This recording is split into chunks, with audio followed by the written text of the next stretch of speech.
लोग इतनी दूर से आते हैं मुझे बस देखने के लिए कि ऐसा शख्स हैदराबाद में है कि जिसके दोनों हाथ नहीं और वो मेहनत करके रोज़ी कमा रहा है और अपने बच्चों को पालता है। पानी दा बुलबुला, पानी दा बुलबुला, आहा हा पानी दा बुलबुला, चार दिना दी दुनिया में कुछ खा ले पी ले मौजड़ा, कुछ खा ले पी ले मौजड़ा। लड़की के लिए भी एक बहुत बड़ा मसला है कि मैं एक माजूर के साथ ज़िंदगी कैसे गुजारूंगी, जिसे अपनी पूरी ज़िंदगी किसी के लिए वक्फ कर देनी। और बस फिर उस लड़की की हिम्मत थी या उसका एहसान है मुझ पर कि जिसने मुझे इस हाल के अंदर कबूल किया और मेरे साथ शादी की। अब जहाँ मैंने शादी की है वहाँ भी मुझे, मेरी बीवी को कई लोगों ने कहा कि तुम जैसे आदमी से शादी क्यों कर रही हो, ऐसी इसमें क्या चीज़ है जो तुम अच्छी भली लड़की हो और इसके साथ शादी कर रही हो, और ये तो दोनों हाथों से माजूर है, ये क्या करेगा, पता नहीं कैसे तुम्हें पालेगा संभालेगा। लेकिन ये शुक्र था कि मैं अपने रोज़गार से लगा हुआ था, तो मैं इतना कमा लेता हूँ कि अपने बच्चों को बेहतर तरीके से उनकी परवरिश कर सकूँ। और माँ बाप का जहाँ तक था, माँ बाप ने मेरा बहुत साथ दिया, बहुत एहसास किया। ए लाहौर की अरान की कराची मुल्तान उजराती कोचवान, ए लाहौर मेहरबान की कराए थी दुकानों में कराए थे मकान, ए लोगों फसानो हर तेरी आन जान मांगे। दोनों हाथ जब मेरे थे उस वक़्त मैं गैस वेल्डिंग का काम करता था, ये लोहे के दरवाजे वगैरह बनाने का। उसके बाद बूढ़े वालिदैन थे, उनका सहारा बनने के लिए, मज़ीद काम करने के लिए मैं लाहौर में चला गया। तो वहाँ मैंने ये काम शुरू किया वेल्डिंग करने का।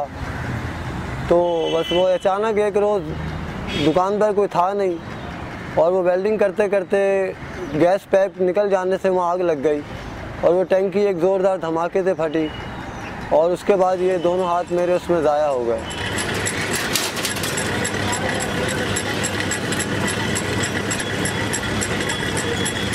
अचानक ये ज़िंदगी का एक ऐसा हादसा था जो एक नॉर्मल ज़िंदगी में गुजार रहा हूँ और मेरे शादी की बात चल रही है और फिर अचानक आकर वो ज़िंदगी एक ऐसे स्टेज पे आकर खड़ी हो गई कि मैं कभी सोच भी नहीं सकता था कि मैं इस हाल में आ जाऊँगा। पानी दा बुलबुला, आहा हा पानी दा बुलबुला, चार दिना दी दुनिया में कुछ खा ले पी ले मौजड़ा, कुछ खा ले पी ले मौज। अब दोनों हाथ ना हो तो इंसान बेबस हो जाता है। जो काम करने वाली चीज़ थी वही ख़त्म हो गई।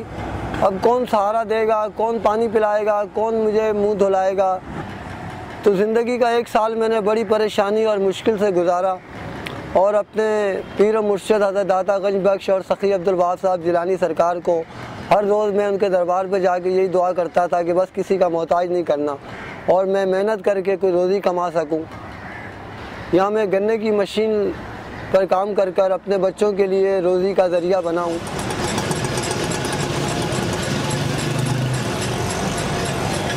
लोग अहबाब जो मेरे पास वो जूस पीने आते हैं बड़ी मोहब्बत से आते हैं और बड़ी इज़्ज़त देते हैं और बहुत खुश होते हैं कि ऐसे लोग जो घरों में बैठे हुए हैं और कुछ काम नहीं करते, हट्टे कट्टे लोग हैं और वो मुझे देखकर बड़ी हैरत करते हैं, बड़ा खुश होते हैं कि हाथ ना होने के बावजूद भी मैं इतना काम करता हूँ और अपने बच्चों को इस तरीके से पालता हूँ।